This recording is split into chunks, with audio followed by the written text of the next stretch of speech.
Hello guys, welcome back to another flashlight review. So today we're going to be looking at the Nitecore EDC09, and it's another flat style flashlight from Nitecore, and I use their EDC23 and 29 pretty often when I'm out and about.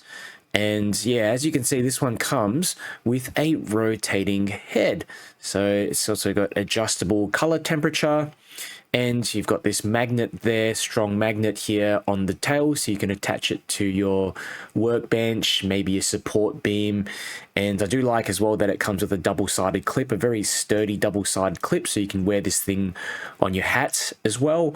And Nitecore are using this same sliding switch design as on the EDC17. So basically, you know, it's a low, medium, high, and you can access an ultra low mode as well in there. But basically, once you're in the, you've got a mode on, you can press that switch on the top and it will alternate between a few different tints. So yeah, I'll go through that in a bit more detail later, but it's very simple. As you can see, in terms of just operation, I didn't even have to read the manual.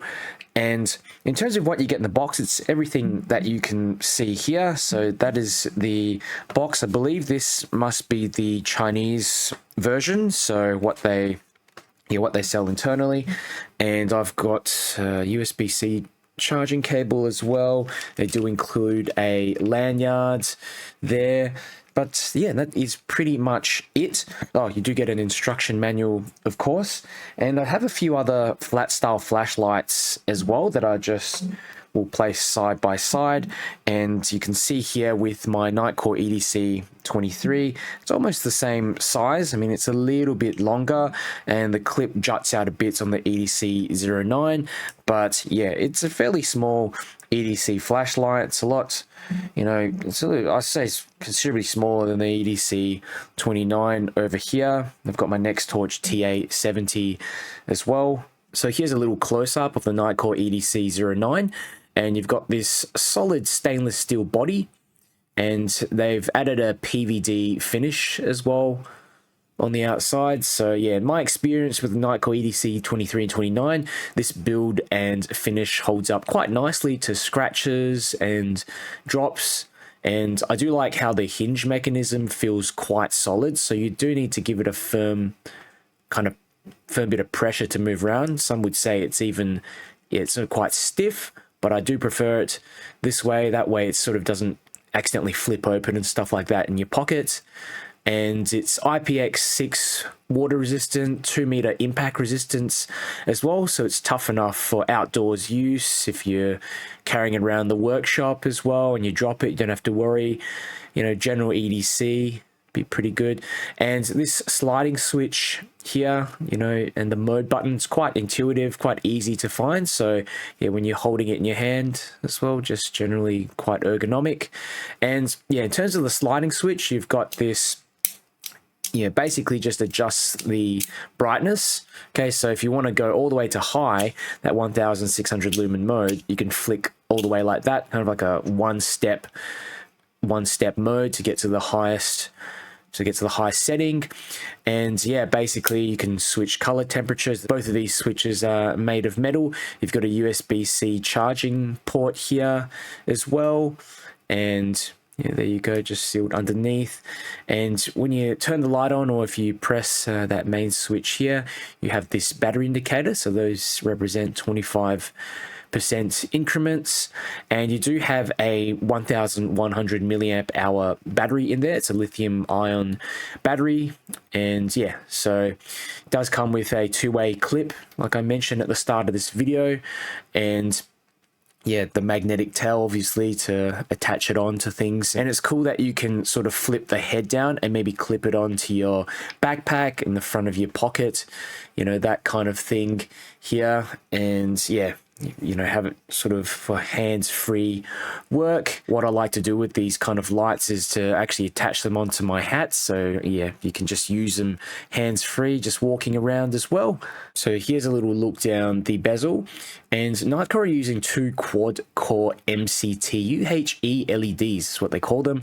And yeah, basically they are capable of producing warm and cool white lights. You've got this dual TIR optical lens in there. So a nice uniform beam and a wide sort of beam as well. And yeah, this is not a glass lens, it's just the plastic TIR here on the front. And yeah, it's kind of difficult to explain how this appears, but when I look at the beam very, very closely on the low mode, it's difficult to see here on camera. You can actually see different parts of the LED light up. So yeah, you've got a 3000K warm mode, that's high CRI, so 97 CRI, which is great for detailed work and yeah, color accuracy if you need to identify different colors.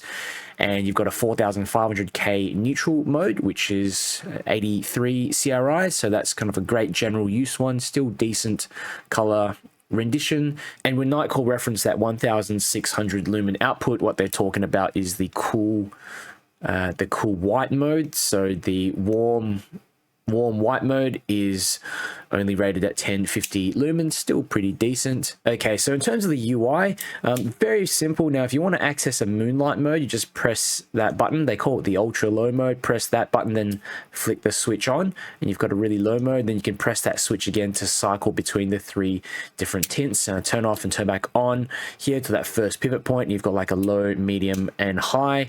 And yeah, basically you just press that button here on the side to flip in between the different tints. So very simple, you know, really can't go wrong there. There is a little hidden mode as well, so if you press and hold the button, you will get this flashy sort of mode, and you can activate that on any of the tints. So if I kind of want the flashy mode on the 6500K setting, you can do that. So this would be good maybe as like a hazard light, a warning light or something like that. All right, so I ran a bunch of ceiling bounce tests with the Nitecore EDC09, and this is the cool white mode, 1600 lumens, and you can see the light steps down pretty quickly as soon as you turn the thing on. Probably get about 10-20 seconds before it starts stepping down, and just by the 1 minute mark, you can see the light is below 20% output.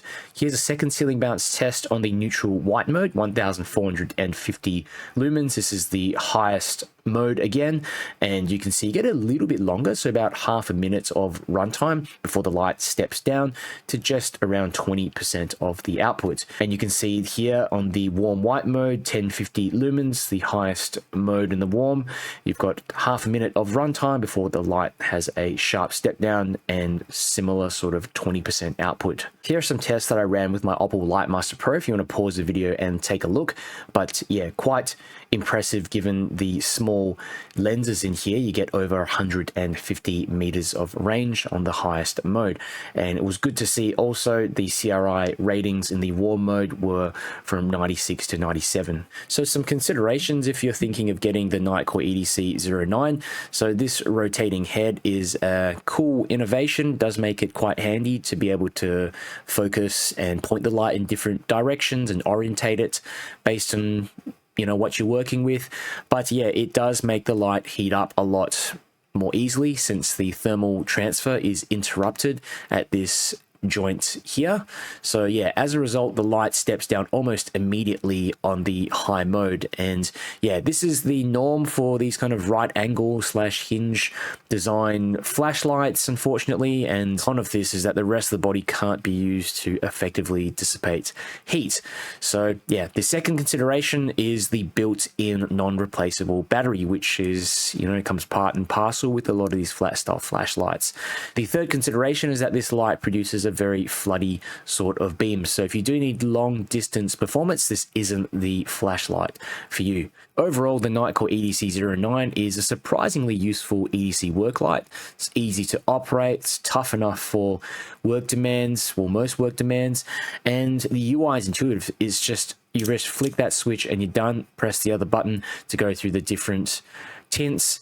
And I forgot to include as well that they do provide this diffuser. You know, I never use these things, but it can be helpful maybe if you, yeah, if you're using it for camping or something like that. You know, you do get a magnetic tail. I like the warning flash mode as well, just in case you need to attract attention in an emergency. So yeah, of course, you've got some trade-offs, like, you know, the main one for me is the heat management, okay, and the built-in battery. But yeah, if you don't need a super bright light, the sustained bright output, I still think this is a pretty cool little EDC flashlight. I mean, 150 to 200 lumens is decent for most short to medium range tasks. But what do you guys think? Let me know down below in the comments. And if you have questions as well about this light, just comment down below and I will get back to you. If you enjoyed this video, found it helpful, do me a favor, click the like button and share it with someone who might be interested. It just helps me to get my channel out to more people. And if you want to see more flashlight reviews and keep up to date with the latest flashlight news, make sure you subscribe. Nitecore EDC09, and this is your low mode, medium, and high. And this is the warm mode, so the warm white mode, and you can switch that to that 6500K cool white mode, and the neutral white retains that high mode, but it will step down eventually. Okay, and yeah, personally my favorite is the 3000K warm mode. It's really nice to use at night, but of course the cool white mode is a little brighter. Okay, and even when it steps, even when you like reactivate it, so you can flick the switch back and then flick it forward to try to get it on high again, it still remains kind of step down, as you can see. Okay, and the head feels kind of hot. It has to do that because there's just not really much heat sinking material on the head when it's disconnected from the body. So even when it's, it doesn't matter which way you orient the thing, because I've actually just got it oriented in the normal position. That's at the 90-degree angle. Okay, there we go. And it's kind of allowed me to activate it again. So I think it just allows it to cool down a little bit and then reactivate. Okay, a little bit. But yeah, look, that low and medium mode, especially this medium mode here, it's pretty decent as a walking light. You're definitely not going to go wrong with that. And yeah, the warmest 3000K beam looks really nice as well. High CRI. Okay, and go for a little walk.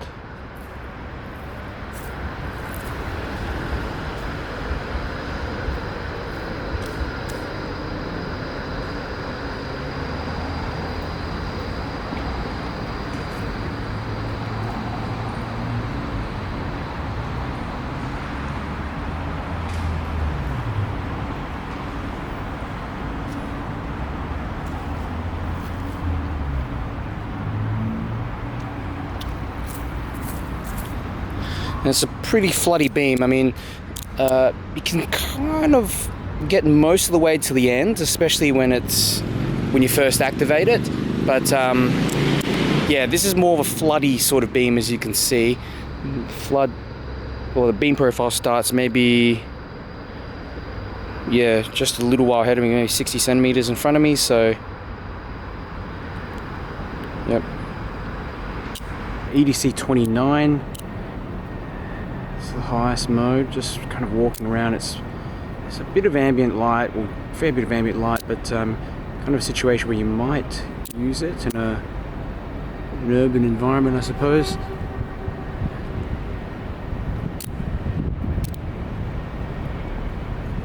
Light, it's falling over here. One of those solar lights. There we go. It steps down and then it lets you use it again for a little bit before